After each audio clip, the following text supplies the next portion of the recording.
আল্লাহ তাআলা বলছেন, বান্দা তুমি কি এই ভেবেছ যে আমি তোমাকে অনর্থক বানিয়েছি? তো এটা কি করতেছো তুমি? তুমি এটা কি করছো বান্দা? মুসলমান পরিচয় দিয়ে এক ওয়াক্ত নামাজ পড়ে না এ মুসলমান?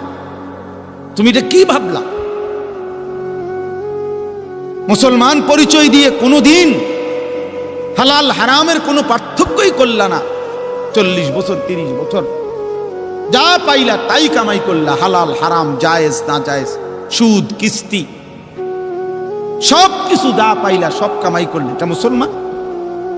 কি ভাবলা বান্দা? বলো নওজোয়ান, তোমরা অনেক ছেলে আছো, সারা দিনে যাদের সারা দিনে একবারও একটা সেজদা যাদের কপালে নাই, একটা সেজদা, এক ওয়াক্ত নামাজ ফজর থেকে এশা, এক ওয়াক্ত নামাজও যে পড়লা না আজকের সারা দিনে, নাফরমান তুই মানুষের বাচ্চা হলি কেমন? তুই কোন মার ঘরে জন্ম নিছত? তোর মতো জানোয়ার কেমনে মুসলমান পরিচয় দিলি? তোর মতো হাইওয়ান তুই কিসের মুসলমান? তুই কিসের মুসলমান? তোর মতো নিকৃষ্ট নির্লজ্জ বেহায়া আল্লাহর জমিনে তো কোনো কুত্তাও হয় না, কোনো কুত্তাও তো এরকম হইতে পারে না। কুত্তাও যদি আল্লাহ তাআলা সেজদার হুকুম দিত তো সে দিত, তাকে তো আল্লাহ সেজদার হুকুম দেয় নাই, এই জন্য সে সেজদা দেয় না। তুমি নাফরমানের তো আল্লাহ সেজদার হুকুম দিছিল, দিলা না কেন? তোমার তুলনা তো জানোয়ারের সাথে হয় না, এই জন্য তো আল্লাহ বলছে বালহুম আদাল, ওই জানোয়ারের চাইতে নিকৃষ্ট।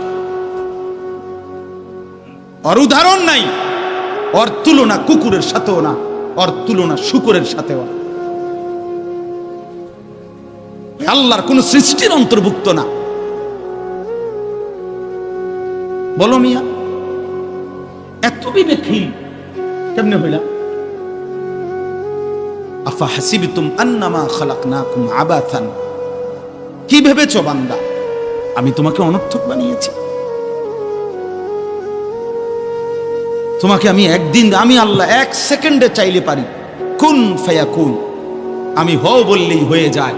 সেই আমি 9 মাস কেন লাগাইলাম? 9 মাস লাগাইলাম কেন? আরে বলো কি বান্দা? নিজ হাতে খালাকতুহু বিয়াদিয়া, আল্লাহ বলেন আমি আমার নিজ কুদরতি হাতে আমার বান্দাকে আমি বানাইছি, আমি বানাইছি বড় যত্ন করে। এক ফোঁটা নাপাক পানির মধ্যে এত চমৎকার ডিজাইন পৃথিবীর কেউ কল্পনাও করতে পারে না। ইন্না খালাকনাল ইনসানা মিন নুতফাতিন আমশাজ, বীর্যের এক ফোঁটা থেকে আমি আল্লাহ তাআলা মানুষকে বানিয়েছি। এত সুন্দর চমৎকার নাক কান ডিজাইন। কোন পানির এক ফোঁটার উপরে, এক ফোঁটা পানির মধ্যে কেউ কোনো ডিজাইন করুক, কি দিয়ে করবে? পানির উপরে ডিজাইন করে কেমনে? আবার রব্বুল আলামিন বলে সেই পানির নাপাক ফোঁটা দুর্গন্ধযুক্ত, আমি তার মধ্যে এমন সুন্দর একটা ডিজাইন করেছি।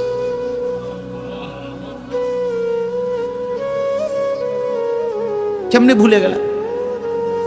মা গাররাকা বিরাব্বিকাল কারীম, আমার মতো মেহেরবান দয়ালু মাওলা 24 ঘন্টা যে তোমাকে অজস্র অগণিত নিয়ামত দিচ্ছি, এই আসমান জমিন, এই চাঁদ সূরজ আলো বাতাস, এক সেকেন্ড বান্দা এই বাতাস বন্ধ করে দিলে তুমি নিশ্চিহ্ন হয়ে যাবা। তুমি এই পৃথিবীতে নিঃশ্বাস ত্যাগ করে মৃত্যুবরণ করবা। একটা নিঃশ্বাসের জন্য তুমি এতটা মুখাপেক্ষী আমি আল্লাহর কাছে, সেই আমাকে একটা সিজদা দিবা না? সেই আমাকে একবারও ডাকবা না? আফসোসের ব্যাপার প্রিয় ভাই, আসলে আমি নিয়ম মাফিক বয়ান করতে পারি না।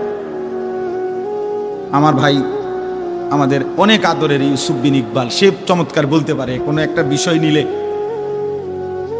আলহামদুলিল্লাহ, সে চমৎকার এটার ভাঙ্গা ভাঙ্গা বুঝাইতে পারে।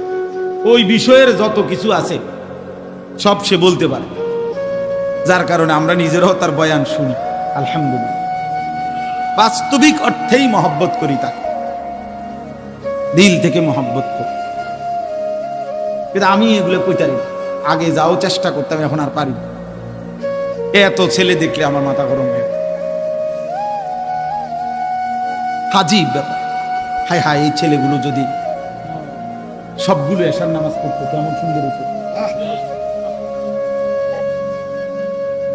তোমরা যদি মাগরিবের নামাজ পড়তা কেমন সুন্দর হইতো।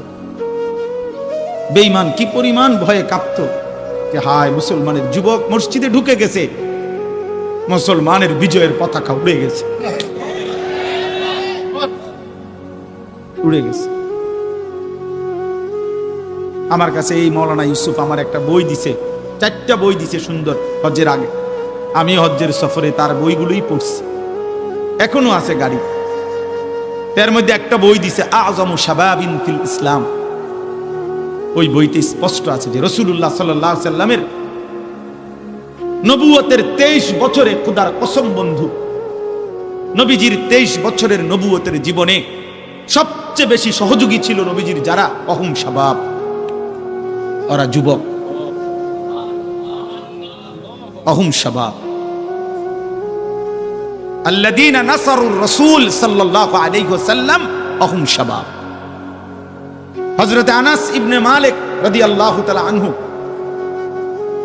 10 বছরের নবীর খাদেম সাহাবী, উনি বলছে কুন্না নাগজু মা রাসূলিল্লাহ সাল্লাল্লাহু আলাইহি ওয়াসাল্লাম ওয়া হুয়া নাহনু শাবাব। আমরা রাসূলের সাথে যুদ্ধ করতাম আর আমরা ছিলাম সব যুবক। নবীজির সাথে যুদ্ধের ময়দানে আমরা যেতাম আর আমরা ছিলাম ওয়া নাহনু শাবাব, সবাই ছিলাম যুবক, সবাই ছিলাম নওজোয়ান। এজন্য দোস্ত, এটাই মূল কথা। তোমরা একটা প্রজন্ম, তোমরা একটা জেনারেশন। এই মুহূর্তে যার বয়স 12, 14, 16, 18, 20, 25, 30 এরকম, তো তোমরা এই সময়ের প্রজন্ম, এই জেনারেশন, এই জেনারেশন। এই জেনারেশন বর্তমান আধুনিক গবেষকরা এদেরকে, এখন যাদের বয়স 12, 13 উপরে, তাদেরকে জেন জি বলে। এই জেনারেশনকে বলে জেনারেশন জেড। আর 12, 13 নিচে যাদের বয়স, এরা আলফা জেনারেশন। তো এটাও গবেষকরা, আধুনিক শিক্ষিতরা এটা ভাগ করছে। তো মূলত তোমরা একটা প্রজন্ম, তোমরা একটা জেনারেশন। এই কাছাকাছি তোমরা সব 2 বছর 4 বছরের ব্যবধান, 3 বছর 5 বছরের ব্যবধান। এই তোমরা যারা কিশোর যুবক, তোমরা একটা জেনারেশন, একটা প্রজন্ম। আর একটি প্রজন্ম মানে একটা জেনারেশন 2 রকম হয় আরবিতে। একটা হলো খালফুন আর একটা হলো খালাফুন। একই শব্দ, শুধু উচ্চারণের মধ্যে একটু ভিন্নতা। মাঝখানে একটা লাম আছে, এই লামটার মধ্যে যদি সাকিন হয় তাইলে হলো খালফুন, আর যদি লামের মধ্যে জবর হয় তাহলে হলো খালাফুন। আরবি শব্দ এই খালফুন, যদি লামের মধ্যে যদি জবর সাকিন হয়, জজম হয়, তাইলে হয় মন্দ প্রজন্ম, নিকৃষ্ট জেনারেশন, মন্দ প্রজন্ম। আর যদি হয় খালাফুন, লামের মধ্যে জবর, ইয়াহমিলু হাদাল ইলমা মিন কুল্লি খালাফিন উদুলুহু, এই খালাফ লামের মধ্যে জবর, তাইলে হয় উত্তম প্রজন্ম। তো কোরআন এবং সুন্নাহর মধ্যে আল্লাহ তাআলা এবং নবীজি সাল্লাল্লাহু আলাইহি সাল্লাম একটি প্রজন্মের, একটি জেনারেশনের উত্তম কারা এটাও বলছে। কোরআনুল কারীমের মধ্যে আল্লাহ তাআলা নিকৃষ্ট প্রজন্ম কারা, মন্দ উত্তরসূরি, নিকৃষ্ট জেনারেশন কারা, এটাও আল্লাহ তাআলা বলছে। তো আমি সূরা মরিয়ম 17 নম্বর পারা 19 নম্বর সূরা, সূরা মরিয়ম এই সূরার 59 এবং 60 এই দুইটা আয়াত করছি। এই দুই আয়াতের মধ্যে আল্লাহ তাআলা 59 নম্বর আয়াতের মধ্যে খালফুন কারা, মানে মন্দ প্রজন্ম, নিকৃষ্ট জেনারেশন কারা, একটি সমাজের মধ্যে ওই সমাজের নিকৃষ্ট জেনারেশন, মন্দ জেনারেশন, মন্দ উত্তরসূরি, মন্দ সন্তান কারা, আল্লাহ তাআলা এখানে বলছে ফাখালাফা মিন বাদিহিম খালফুন। এই যে খালফুন, ওই লামের মধ্যে কি সাকিন, এই আয়াত আল্লাহ তাআলা বলেন অতঃপর আসলো মন্দ প্রজন্ম, নিকৃষ্ট জেনারেশন, মন্দ উত্তরসূরি কারা, তুমি আন্দাজ করো, তুমি তোমার সাথে মিলাও। আল্লাহ তাআলা বলছে দুইটি বিষয় যার মধ্যে আছে সে হলো মন্দ জেনারেশন, নিকৃষ্ট, এই সমাজের সবচেয়ে নিকৃষ্ট মানুষ সে। এক নাম্বার আদাউস সালাহ, প্রতিনিয়ত যারা তাদের নামাজ নষ্ট করে দেয়, যারা তাদের নামাজকে নষ্ট করে দেয়, আল্লাহ তাআলা বলছেন তারা নিকৃষ্ট জেনারেশন, মন্দ প্রজন্ম। প্রিয় ভাই আমার, খুব দ্রুত আমি বুঝাইতে চাই এই এক কথা। এক নম্বর কথা হলো তাফসীরের মধ্যে আছে, এখানে নামাজ নষ্ট করে দেয় এ কথা বলেছে এরা নিকৃষ্ট প্রজন্ম। এ কথার দ্বারা উদ্দেশ্য এটা নয়, তাফসীরে লিখছে যে এর দ্বারা এটা উদ্দেশ্য নয় যারা নামাজ পড়ে না, নামাজ ছেড়ে দেয়, তাদেরকে উদ্দেশ্য করা হয় নাই, বরং নামাজ পড়ে এরকম একটি গ্রুপকে বলা হয়েছে যারা নামাজকে নষ্ট করে দেয়। অর্থাৎ যারা নামাজ পড়ে না, আল্লাযীনা তারাকুস সালাহ, টোটালি নামাজ যারা ছেড়ে দিছে, তারা প্রজন্মের উত্তম তো না, নিকৃষ্ট না, তারা কোনো জেনারেশনে না, তারা কোনো মানুষে না, তারা কোনো কিচ্ছু না, এর কোনো গণাতে ধরে না, ওই প্রথমেই বাদ গণাত ধরছে, ওরে নিকৃষ্ট হিসেবে বলতে চাইছে আল্লাহ এখানে যারা তাদের নামাজকে নষ্ট করে দেয়। তাফসীরের মধ্যে লিখছে নামাজ নষ্ট করে দেয় মানে কি? এক নাম্বার, যে ব্যক্তি নামাজকে যথাসময়ে আদায় করে না, ইউআখিরুনাস সালাহ, তাখির করে, নামাজ সবসময় দেরিতে পড়ে। নামাজ সবসময় কখন পড়ে? দেরিতে পড়ে। আল্লাহ তাআলা বলছেন ওরা ওই সমাজের নিকৃষ্ট মানুষ। ফাওয়াইলুল লিল মুসাল্লিন আল্লাযীনা হুম আন সালাতিহিম সাহুন। আল্লাহ তাআলা বলেন ওই নামাজীদের জন্য জাহান্নাম। ওয়াইল, জাহান্নামের একটি গুহা, জাহান্নামের একটা অংশ, জাহান্নামের ভীষণ আযাব। আল্লাহ তাআলা বলছে তারা আল্লাযীনা হুম আন সালাতিহিম সাহুন, যারা তাদের নামাজের মধ্যে সাহুন, অলস, নামাজকে সবসময় দেরি করে, নামাজকে সবসময় দেরি করে। জোহরের আজান হইছে 1টা বাজে, এবারটা জোহরের নামাজ পড়তে গেছে 4:15 বাজে, এখন 4:30 বাজে, ওটা নামাজ পড়ছে লুঙ্গিটারে বইটা গামছা একটা কান্দে দিয়া রুকুছে যে 3-4টা মেরে দিল আর কি, এটা নামাজ পড়লে আর কি করতাম হুজুর, সময় কুলাইতারি না, কিটছেন আপনি ঘাস কাটছে, এতক্ষণ গরু গোসল করাইছে, গরু গোসল করাইছে, গরু গোসল করানোটা খুব দামি দরকারি বিষয়। নামাজকে এরকম প্রতিনিয়ত যে বিলম্ব করে আল্লাহ তাআলার কোরআনের ভাষায় তারা নিকৃষ্ট মানুষ, নিকৃষ্ট মানুষ। আদাউস সালার অন্তর্ভুক্ত, আদাউস সালার অন্তর্ভুক্ত, নামাজকে বিলম্ব করে। আচ্ছা, হাদিসের মধ্যে আছে, কোরআনেও আছে, যে ব্যক্তি নামাজে অবহেলা করে, আল্লাহর কসম, আল্লাহও বলছে, নবীজিও বলছে, সে মুনাফিক। ইন্নাল মুনাফিকিনা ইউখাদিউনা আল্লাহ ওয়া হুয়া খাদিউহুম ওয়া ইযা কামু ইলাস সালাতি কামু কুসালা। কোরআন শরীফে আল্লাহ মুনাফিকের 1 নম্বর পরিচয় বলছে, মুনাফিক সে যে নামাজ পড়ে অলস ভাবে। নামাজ পড়ে কিভাবে? তাহলে নামাজ যে পড়ে না তার ব্যাপারে বলে না। কথা বলেন না কেন? তারে মুনাফিকও বলে নাই। তুই কোনো মানুষে না বেটা, তুই কোনো কাতারে নাই, তোর কোনো আলোচনাই নাই। আলোচনা ওই ব্যক্তিরে যে নামাজ পড়ে অলস হয়, খামখেয়ালি করে, দাঁড়াইবার কথা 2 পায়ে, দাঁড়াইছে 1 পায়ে, এমনি বে, বুঝেন না?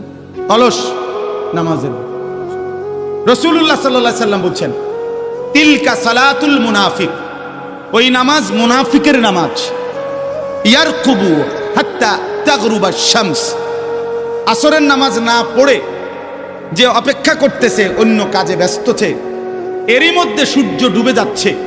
সূর্য ডুবার কাছাকাছি, হাত্তা কানাত বাইনা কারনাই শয়তান, সূর্য ডুবার সময়ে শয়তান তার 2 শিং সূর্যের পাশে বাড়াইয়া দেয়। আল্লাহ নবী সাল্লাল্লাহু আলাইহি সাল্লাম বলেন, কামা ফানাক্কারা আরবাআন, সূর্য ডুবে যায়। এই সময় ওই আসরের নামাজের জন্য দাঁড়াইয়া 4 রাকাতে যেন 4টা ঠোক্কর মারছে। লা ইয়াযকুরুল্লাহ ইল্লা কালিলা, ঠিক মতো তাসবিহগুলো নামাজের আদায় করে নাই। রাসূল বলছে 3 বার, ওইটা মুনাফিকের নামাজ, মুনাফিকের নামাজ, মুনাফিকের নামাজ, মুনাফিকের নামাজ। তাইলে কি বোঝা গেল দোস্ত? নামাজের মধ্যে যে অবহেলা করে, অলসতা করে, পিছায় ফেলে, পরে ঠিক, কিন্তু বেড়াত লাগাইয়া, মানে একবার শেষ মাথাত নিয়া, সে নিকৃষ্ট জেনারেশন। 2 নম্বর তাফসীর হলো, নামাজের মধ্যে 4টা জিনিস আছে, কিছু ফরজ, কিছু ওয়াজিব, কিছু সুন্নাত, কিছু মুস্তাহাব। এই নামাজের ফরায়েজ ওয়াজিবাত, এগুলো যে নামাজের আরকান আহকাম যেগুলো, এগুলো যে ঠিক মতো আদায় করে না, নামাজের রুকু, নামাজের সেজদা, নামাজের ওয়াজিবাতগুলো, নামাজের ফরজগুলো ঠিক মতো আদায় করে না, তাফসীরের মধ্যে লিখছে সে তার নামাজকে নষ্ট করে। তাইলে রুকু দিয়া যারা নামাজের জন্য সোজা হইয়া দাঁড়ান না, আপনি যেন আপনার নামাজ নষ্ট করে দিলেন। সেজদা একটা দিয়া, একটু মাথা আলগি দিয়া আরেকটা মারে সেজদা, এমন ভদ্রলোক নাই? ওই তার নামাজ নষ্ট করে দিচ্ছে। তাফসীরের মধ্যে লিখছে হযরত হুযায়ফা রাদিয়াল্লাহু তাআলা আনহু, তিনি একদিন এক লোককে, সাহাবী হুযায়ফা, যার নাম একটু আগে একবার বলছি, তিনি একজন লোককে দেখছে ওনার সামনে, সে নামাজ পড়ছে। নামাজ পড়ার পরে উনি তাকে ডাক দিয়া বলছে, এই যে এখন তুমি যেভাবে নামাজ পড়লা, এভাবে যে কত বছর ধরে নামাজ পড়ো? তাফসীরে মাআরিফুল কোরআনে এখন গিয়া দেখেন আছে লেখা। উনি জিজ্ঞেস করলেন, তুমি এভাবে আজকে কতদিন নামাজ পড়ো? সে বলছে, আজকে 40 বছর আমি এভাবেই নামাজ পড়ি। আল্লাহর কসম, হযরত হুযায়ফা সাহাবী বললেন যে, শোনো, তুমি শুনে নাও এ কথা নিশ্চিত, গত 40 বছর তুমি কোনো নামাজ আদায় করো নাই। সরাসরি তাফসীরে গত 40 বছর তুমি কোনো নামাজ আদায় করো না, তোমার রুকু হয় নাই, তোমার সেজদা হয় নাই, তোমার নামাজের ফরায়েজ ওয়াজিবাত ঠিক মতো আদায় হয়। আপনাদের যাদের সূরা কেরাত অশুদ্ধ, আপনারা নামাজের কি হাল? আপনারা যারা আত্তাহিয়াতু শুদ্ধ পড়তে পারেন না, আপনাদের নামাজের কি হাল বলেন? আপনারা যারা দোয়ায়ে কুনুত, দোয়ায়ে মাসুরা ঠিক মতো পড়তে পারেন না, 60 বছর পার হয়ে গেছে, 40 বছর, 30 বছর, কোনোদিন ভাবলেনও না একজন মুসলমান চাইলে 30 বছরে তার এই কদ্দুর সূরা কেরাত শুদ্ধ হবে না। কোরআন শরীফ এত কঠিন না, এত কঠিন হইলে আল্লাহ তাআলা এটা পড়তে দিত না।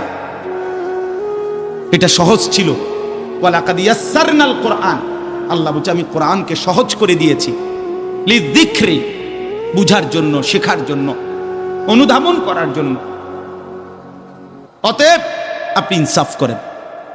বয়স্ক বাবা যারা আছেন, বাবা আপনাদের কবুল, কিশোর যুবক ভাই তোমাদের কবুল, প্রিয় ভাই যারা নামাজের এই আরকান আহকাম, নামাজের ফরায়েজ ওয়াজিবাত, আদাব শারায়েত ঠিক মতো আদায় করে না, তারা নামাজ নষ্ট করে, তারা নিকৃষ্ট মানুষ, খালফ, মন্দ প্রজন্ম। 3 নাম্বার হলো তাফসীরে আছে, যে ব্যক্তি নিয়মিত জামাত তরক করে, নামাজের জামাত কি করে? তরক করে, জামাত ছেড়ে দেয়। নামাজ জামাতে পড়ে না, ওই ব্যক্তিও নামাজকে নষ্ট করে। সেও মন্দ জেনারেশন, সেও নিকৃষ্ট মানুষ। এখন যাদের এই ত্রুটিগুলো আছে তারা এই ত্রুটিগুলো ঠিক করেন। আর প্রিয় ভাই, তোমরা যারা টোটালি নামাজ পড়ো না, এবার তুমি বলো তুমি এই সমাজের আল্লাহর সৃষ্টি মানুষের মধ্যে কোন আইটেমে পড়লা, তুমি তালাশ করো। আমি তোমারে খুঁজে পাইলাম না, আমি তোমারে মানুষের কোনো কাতারে খুঁজে পাইলাম না। উত্তম প্রজন্ম তো নাই, নিকৃষ্ট জেনারেশনও না তুমি, তুমি মানুষও না, মানুষের জাতও না, তুমি অন্য কিছু হইতে পারো, জীব জানোয়ারও না, জড় পদার্থ কিনা হে কইতারো তুমি, বাকি জীব না। কারণ আল্লাহ তাআলা তো বলছে বালহুম আদাল। এই জন্য দোস্ত আমার, বন্ধু আমার, প্রিয় ভাই, দিবানিশির এক আহাজারি আমার, সেজদা কর, সেজদা কর।